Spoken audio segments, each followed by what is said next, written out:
China is the most populated nation on Earth and home to a booming organ transplant industry. However, over the past decade, reports have emerged that the majority of organs are not sourced from death row prisoners and donations, as stated by officials, but rather from innocent prisoners of conscience murdered on demand. Researchers across the globe are uncovering new evidence that shows the true nature and scale of these abuses. In June 2016, 3 independent investigators jointly published a 680-page report of irrefutable evidence. China, to my knowledge, is the only country in the world where the government-run industrial program kills people and sells their organs. Endless hospitals in here. We go into them in great detail. We're talking about a very large hospital, endless amounts of transplant surgeons and transplant teams. I was really surprised how high the number was. I mean, as I say, it's multiple between 6 and 10 of the official figures. Hearings were held by the U.S. Congress, the British Parliament, the European Parliament, and the Canadian Parliament. The U.S. House of Representatives unanimously passed a resolution condemning the systematic state-sanctioned organ harvesting from non-consenting prisoners of conscience. China's killing for organs is making a major appearance across media outlets all over the world.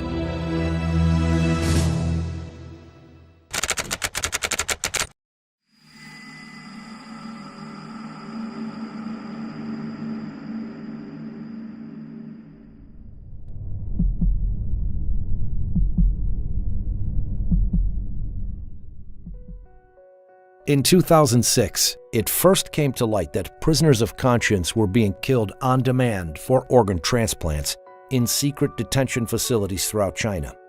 The first 2 researchers to investigate were David Kilgore, former Canadian Secretary of State for Asia Pacific, and David Matas, an international human rights lawyer. When we started in 2006, I didn't know where the trials would lead or what the conclusion would be. The initial surprise and disappointment was that this was true, that it was happening throughout China, and it was happening from 2001 to the date of our report. Kilgore and Matas released their first report in July 2006 and later published the book Bloody Harvest. Around the same time, Ethan Gutman, an independent investigative journalist based in London, he spent 7 years doing his own research before publishing The Slaughter in 2014. We made the point that it was really prisoners of conscience, we believe, are making up the bulk of these organs that are out there.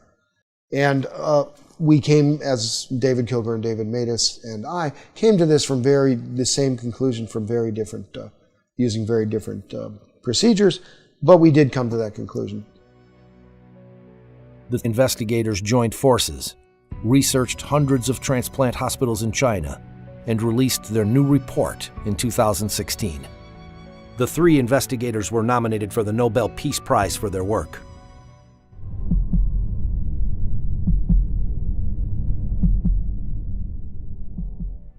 Discovering exactly how large the transplant industry is in China and how many victims there have been is difficult.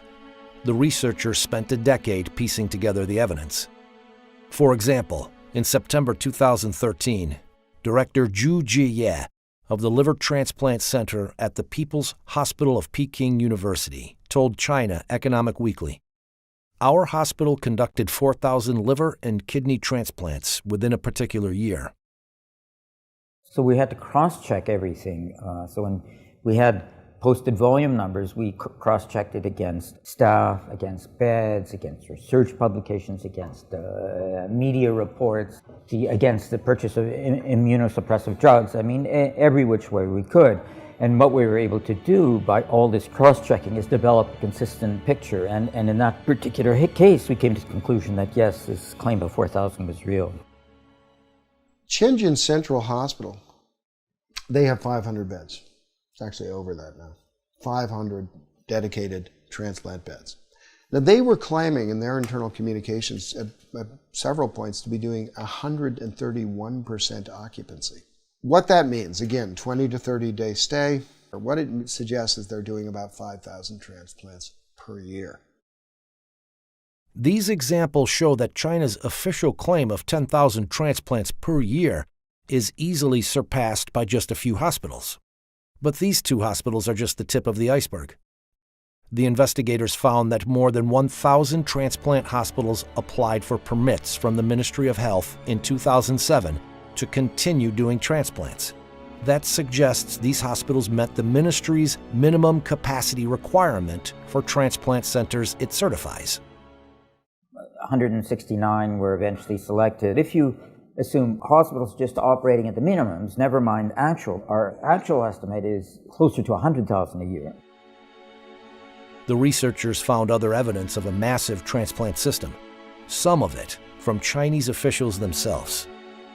He Xiaoxun, a member of the expert committee of the Human Organ Donation Commission, stated, "The number of transplants increased by 10 times between 1999 and 2000, and further tripled by 2005. That's a 30-fold increase in 6 years." Wu Mengchao, known as the father of liver surgery in China, told the media in 2011, "China now performs the most liver transplants in the world." Since 2000, the entire United States has performed an average of about 6,000 liver transplants a year. This could be matched by just a few hospitals in China. That they had this endless supply of organs available on demand, and the only limit was capacity. And so what you saw after 2001 was this huge building boom. New beds, new wings, new hospitals focused on transplants. And so that the volume, when the system's operating at capacity, increased year by year. The report shows that just the 169 hospitals approved by the Ministry of Health could have performed over 1 million transplants since the year 2000. Many more hospitals were also doing transplants despite not having been certified.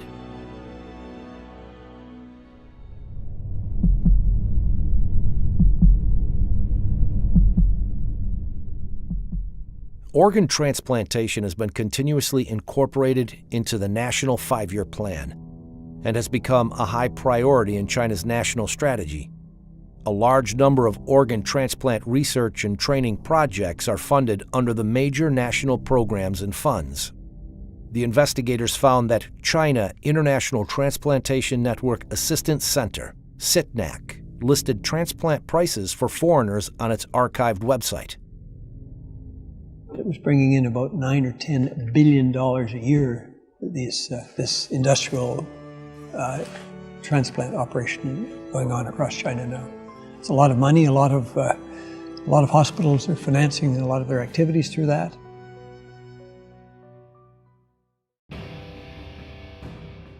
They're watched very, very closely indeed by the top leadership. So they're fully aware of this, as well as the fact that Wang Lijun, one of the Bo Xilai, who was a contender for the Chinese presidency, this was his right-hand man. He was the most famous policeman in all of China.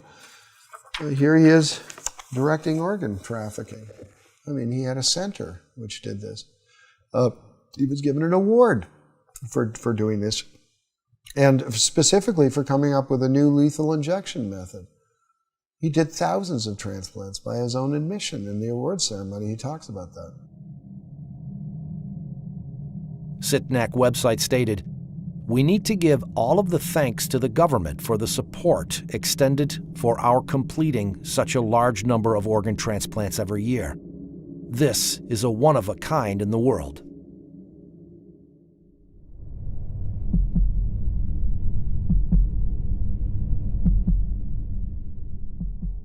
Researchers were particularly struck by one aspect of these transplants. Unlike anywhere else in the world, they were being done on demand. In countries with advanced organ donation and allocation systems, patients must usually wait years for a donor to become available. Yet in China, waiting times are commonly in weeks. The 2006 Liver Transplant Registry report showed that 27% of samples were emergency transplants.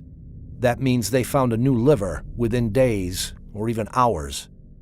It was back in 2005 when a patient of mine who has been on the top list of patients for human heart transplantation, came to me one day and told me that he was told by his insurance company, his Israeli insurance company, to go to China in 2 weeks' time as he was scheduled to undergo heart transplantation. And when I asked him how come such a surgery can be scheduled ahead of time, somebody has to die on the very day of the operation, he said he didn't know, and he went to China and got his heart transplantation exactly on the date that he was promised. One hospital in southwest China claimed to have donors seeking matched recipients, and also promised, in case of failure, we will continue to perform transplants until one is successful. In 2006, a chief surgeon of the Organ Transplant Center at a traditional Chinese medicine hospital published a study of 50 patients at his hospital who had each received kidney transplants 2, 3, or 4 times. Another example that's I can't get out of my head is a man from a country who went twice to China. First time he went, they brought him 4 sets of kidneys, and none of the 4 was compatible with him. 4 months later, he came back, and they brought him 4 more sets of kidneys, until finally the 8th kidney worked. And when we saw him, he was doing fine, but 8 human beings have been killed.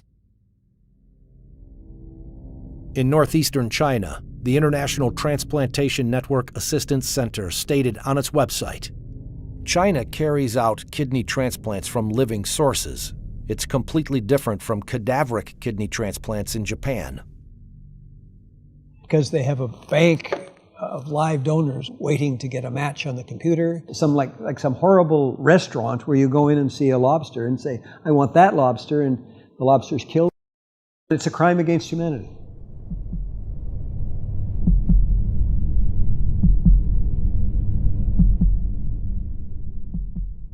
The Chinese government claimed that the vast majority of organs came from death row prisoners, and later, donations.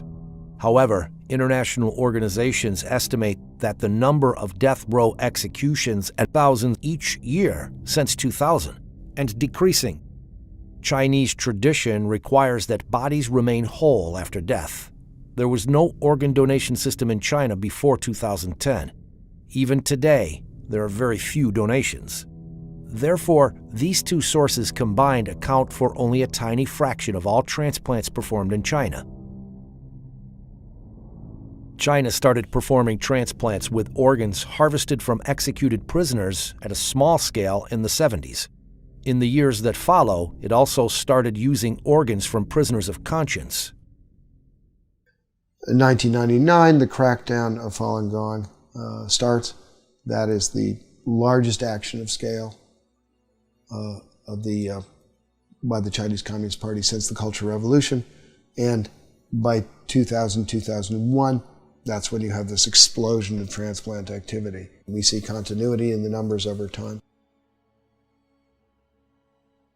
Falun Gong is as I call it, it's kind of a Buddhist revival group. It doesn't have churches and so forth, it doesn't have temples. What it has is sort of common beliefs. These shared beliefs revolve around self-improvement based on the values of truthfulness, compassion, and tolerance. By the end of the 1990s, the Chinese government estimated that over 70 million of its citizens were practicing Falun Gong. Jiang Zemin, the head of the Communist Party at the time, saw Falun Gong's popularity and revival of traditional values as a threat to his rule, and launched a violent campaign to eradicate it in July 1999. Hundreds of thousands of Falun Gong practitioners from all over China traveled to Beijing to appeal to the central government, only to be arrested and tortured. When many refused to disclose their identities to protect their families and friends, they became part of a large, anonymous population held captive by the state. More practitioners were rounded up all across China. This is when large numbers of them started disappearing without a trace.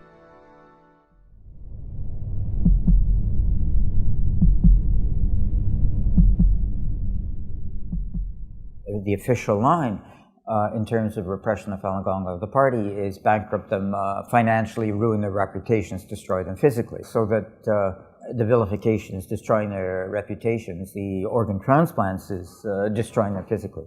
There's the physical examinations, the blood testing, the organ examination, which have no other explanation than suitability for a transplant. It was like convert or die. Convert or die. Turn in your friends or die. That it's state-sponsored genocide. We did not expect, after the Holocaust, to see this kind of medical corruption come round again.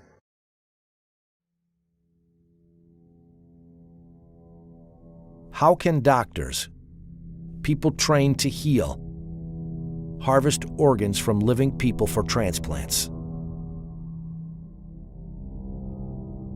Educated and raised in China, Enver Tohti is an ethnic Uyghur surgeon, currently living in London.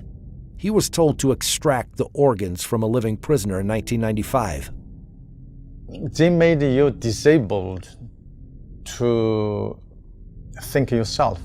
My whole body just become a robot, just performed to do what I have been programmed to do. So anybody, if they label it themselves other than communism, the Communist Party or member, then they will be treated as an enemy of the state. Therefore, they are not even qualified as human beings, and therefore they are subject to whatever punishment is available. They made you genuinely believe what you are doing is for a good cause. It is little later I realized I shortened this man's life. That is equal to a killer. I killed him. This thing is haunting me. I have to tell the world to release the things inside my heart to get a little relief.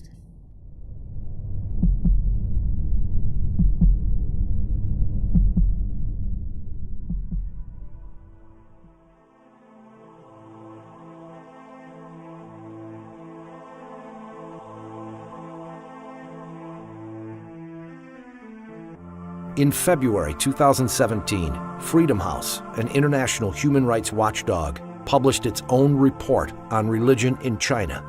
It noted that a review of available information regarding organ transplants had found credible evidence suggesting that, beginning in the early 2000s, Falun Gong detainees were killed for their organs on a large scale.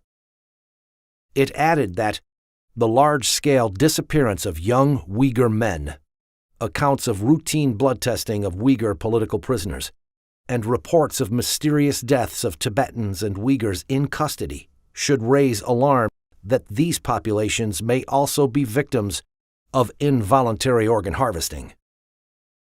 I think, Gina, the first thing before you believe or you decide whether or not you want to believe is you have to learn the facts. The facts are there, the books are there, the research is there. Read it. Once you read it, I'm sure there will be no other way for you but to believe it. And we have to, I'm talking about the physician, have all to be together in order to stop it immediately. Until 2005, we didn't have no law. I found out that Israeli insurance companies and HMOs have been providing reimbursement, full reimbursement for these transplants of Israelis who went to China and got these illegal organs. So together with my friends, we sat down with our parliament, the Knesset, and in 2008, the Israeli parliament has enacted the organ transplant law, which totally bans any reimbursement of illegally obtained organ transplantation anywhere around the world. And since then, not a single Israeli patient went anymore to China.